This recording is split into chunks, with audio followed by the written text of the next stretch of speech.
Assalamualaikum saudara Bandung. Hampir setengah badannya rusak.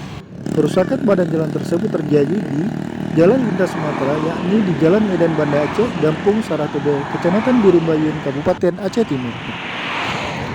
Untuk menghindari lubang besar, warga setempat menanami pohon pisang setinggi 3 meter.